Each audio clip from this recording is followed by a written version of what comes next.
Bonjour à vous toutes et tous, mes amis poissons. Bienvenue sur la chaîne Kérosène.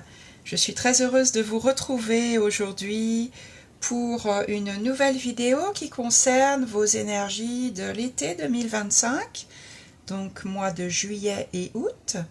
Nous allons regarder ensemble ce que le tarot a à vous délivrer comme message. Vous pouvez être concerné par ce tirage si vous êtes né donc en signe solaire poisson, si vous avez un ascendant poisson ou si votre signe lunaire est poisson.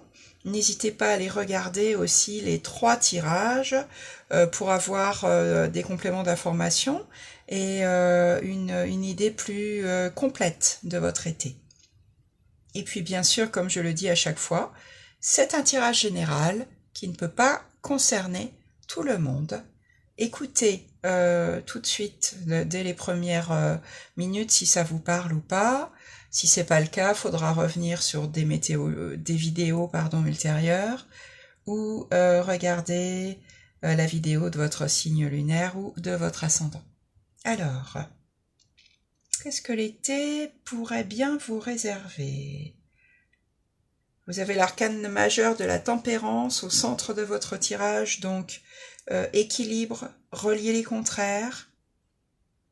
On va vous demander de la patience, et pourtant vous avez envie de foncer avec le cavalier de bâton. 3 cavaliers, hein. Donc 3 envies d'avancer.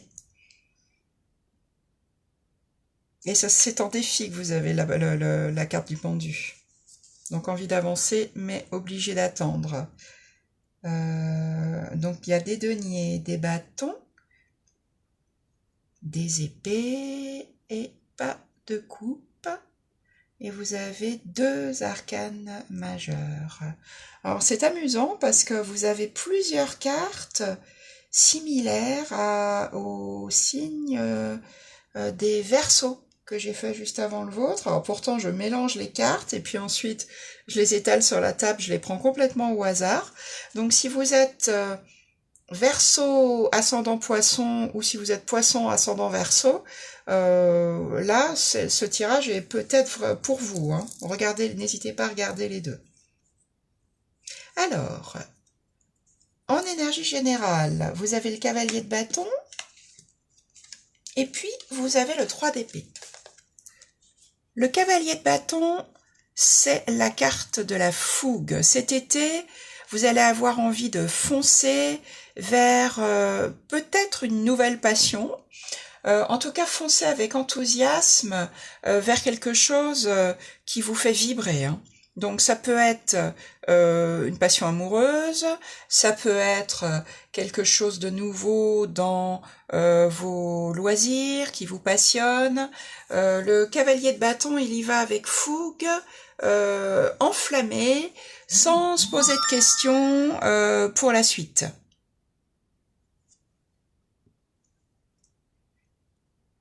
Donc, à côté de ça, vous avez le 3 d'épée qui est la carte de la... Alors, ça peut être du deuil, en tout cas des mots qui font de la peine, hein. On est là dans les épées, donc dans les mots qui peuvent être durs, peut-être ça peut être une rupture aussi, hein. Donc les deux combinés, si ça vous parle au niveau relationnel, ça peut être que vous avez envie de foncer vers une nouvelle passion, une nouvelle rencontre qui peut être torride avec le valet de bâton. Et puis, ben, vous êtes déjà en couple et là, soit il va falloir vous expliquer et ça peut faire mal, soit il va falloir rompre. Ça peut être ça. En tout cas, le 3 d'épée, c'est...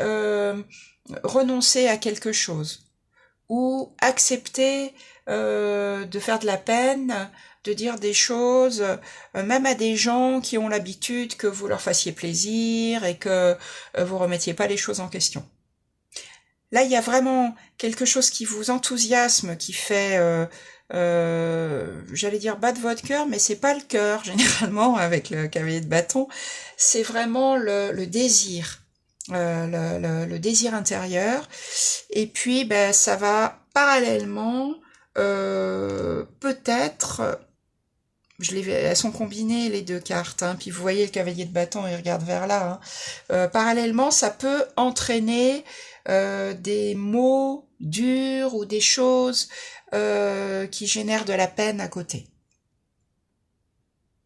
Ça peut être aussi, si c'est pas le domaine sentimental, ça peut être dans le domaine professionnel. Hein, vous découvrez là un domaine qui vous enthousiasme, et puis tant pis pour le boulot que vous aviez actuellement. Vous allez dire non, moi je m'en vais, ça me convient plus, je m'ennuie ici. Enfin, vous voyez, ça peut être des mots, je me sens pas bien considérée. Ça peut être des mots comme ça. Ensuite, dans ce que vous voulez le plus, ce que vous voulez le plus, encore un cavalier, c'est convaincre. C'est réussir justement à trouver les mots, y avoir bien réfléchi à l'avance. Le cavalier d'épée, c'est quelqu'un qui maîtrise la rhétorique, l'éloquence, qui est intelligent. Là, il est dans le domaine des épées, du mental, de la communication, et il va trouver les bons arguments pour convaincre. C'est que vous avez quelqu'un à convaincre, peut-être parce qu'effectivement vous avez envie de foncer vers quelque chose d'autre, hein, et vous saurez en fait trouver les mots justes. En tout cas, c'est ce que vous voulez le plus, savoir trouver les mots justes pour convaincre. Et le cavalier, c'est pareil d'ailleurs pour tous les cavaliers, il se pose pas trop de questions pour la suite. Pour le moment, il fonce bille en tête avec ses arguments bien acérés pour montrer qu'il a raison. Il est persuadé d'avoir raison, hein, le cavalier d'épée. C'est sa manière de voir qui est juste et il va aller l'expliquer. L'énergie qui va vous aider, c'est une énergie un petit peu plus posée parce que là, ça bouge, hein. C'est l'énergie de la tempérance. Ce qui va vous aider, c'est de savoir garder l'équilibre. C'est de savoir relier les contraires, relier des choses qui pourraient peut-être vous paraître opposées, mais pour lesquelles finalement vous allez trouver une solution. Pour tout garder en même temps, la tempérance, c'est le compromis, c'est la négociation, c'est trouver comment faire. Ça peut être la guérison aussi, hein, donc en guérissant certaines choses, pour avoir un pied sur terre, un pied dans l'eau, là, vous voyez, pour garder un équilibre entre des choses contradictoires. C'est l'énergie qui va vous aider, et c'est bien, parce que là, avec le cavalier de bâton, et puis le cavalier d'épée, là, vous foncez à toute vitesse. Il y aura peut-être effectivement besoin de poser les choses, guérir certaines choses, et pour l'instant, savoir conjuguer les deux. Et votre défi, oui, c'est d'attendre. Après toute cette fougue-là, vous essaierez peut-être, comme je viens de vous le dire, d'apaiser tout ça. Et puis le défi, même si vous n'en avez pas du tout envie avec vos deux cavaliers, là, c'est de lâcher prise. Le pendu, arcane majeur, qui fait preuve de patience, qui fait preuve de lâcher prise, qui peut aussi faire preuve de résilience, et qui, voilà, il attend tranquillement, la tête en bas. C'est pas forcément douloureux. Voilà, il est sagement en train de se dire, là, je peux rien faire de plus, de toute façon. Il faut que je laisse tout ça maintenant dans les mains de la vie. Et ça sera votre défi, hein. C'est vraiment, on se calme, j'allais dire, et puis on lâche prise. Et on attend que les choses avancent. En trouvant un équilibre pour le moment. Dans votre vie relationnelle, donc ça peut être la vie sentimentale, mais bien sûr ça peut être aussi la vie amicale, vie avec vos amis, donc avec vos collègues, avec votre famille. Le roi de denier. Alors, comme je l'ai dit pour les Verseaux, parce qu'en plus c'est à la même place, le roi de denier, c'est quelqu'un qui... c'est plutôt une carte qui va normalement dans la vie financière. Parce que c'est quelqu'un qui sait fructifier. Il est déjà dans l'abondance, le roi de denier, et il sait transformer tout ce qu'il touche en or. Alors, ça peut être effectivement un très bon vivant. Donc vous allez peut-être bien profiter là de toutes vos relations, faire des restos, aller prendre l'apéritif au bord de la plage par exemple, je vous dis ça parce que c'est l'été. Donc vraiment une vie relationnelle florissante. Ça peut être aussi quelqu'un qui profite des relations, mais profiter dans le sens, vous voyez, ce personnage, il est seul.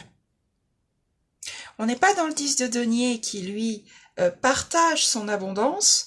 Là, on est dans un personnage qui fait bombance, qui profite de tout ce qu'il a. Écoutez comment ça vous parle intérieurement. Avec le denier, ça peut être aussi tout ce qui a de la valeur, tout ce qui est important. Que ce roi, qui maîtrise son élément, hein, puisque c'est le dernier personnage de cour, saura faire fructifier.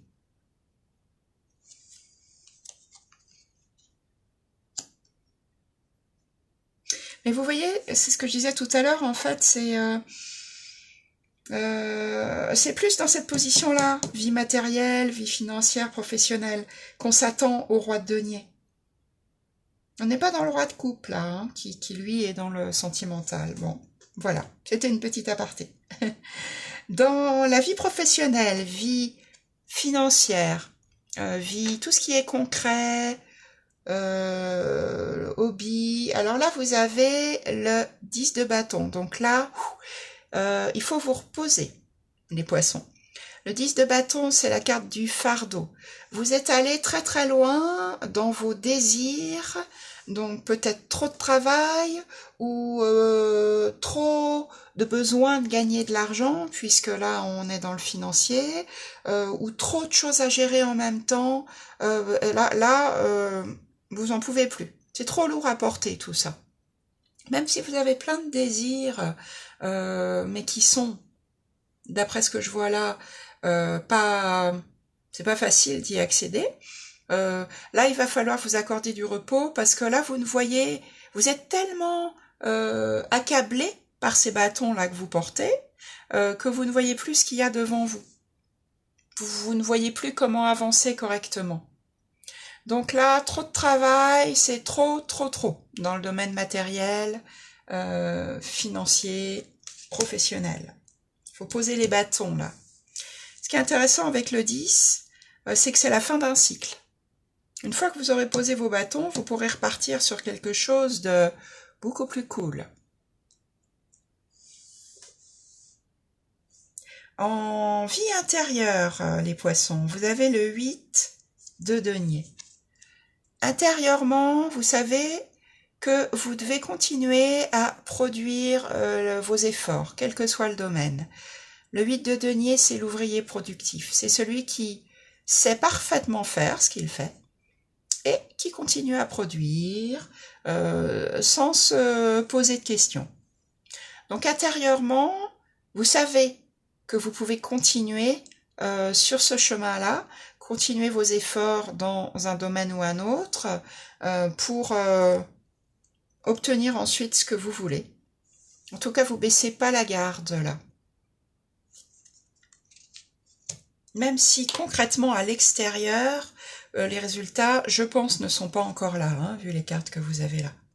Mais intérieurement, vous continuez votre petit bonhomme de chemin. Et puis vous terminez l'été avec un 3e cavalier. Alors vous voyez là, ce qui est intéressant, c'est que vous avez commencé par 2 cavaliers intrépides, bâton, épée, et là vous terminez avec quelque chose de beaucoup plus doux, le cavalier de denier. Le cavalier de denier, il avance, c'est vrai, mais il avance doucement mais sûrement. Donc là, les choses vont se calmer pendant l'été et vous allez continuer sur votre lancée, mais avec beaucoup plus de lenteur, beaucoup plus de réflexion. C'est aussi le cavalier de denier, le personnage de cour le plus fiable du jeu. Donc il avance, lui il sait où il va et il avance doucement dans la stabilité, dans la sécurité. Donc je trouve que c'est une très belle progression là dans votre été, les poissons. Voilà, bah écoutez, je pense que je vous ai transmis tous les messages là que ce tirage m'inspirait. J'espère que ça va vous aider. C'est la raison pour laquelle je fais les tirages, hein. J'espère que vous trouverez des clés, des réponses à travers ces cartes. Si ça vous a plu, n'hésitez pas à liker la vidéo, mettre un petit pouce, ça fait toujours plaisir. Vous pouvez bien sûr la commenter si ça vous parle, la partager à des amis proches concernés par ou moins proches d'ailleurs, concernés par le signe du poisson. Et puis, ben, je vous remercie pour votre fidélité. On est plus de 1000 abonnés maintenant sur la chaîne, c'est super. N'hésitez pas à vous abonner si ça n'est pas déjà fait. Je vous dis à très bientôt, les poissons, pour de nouveaux tirages.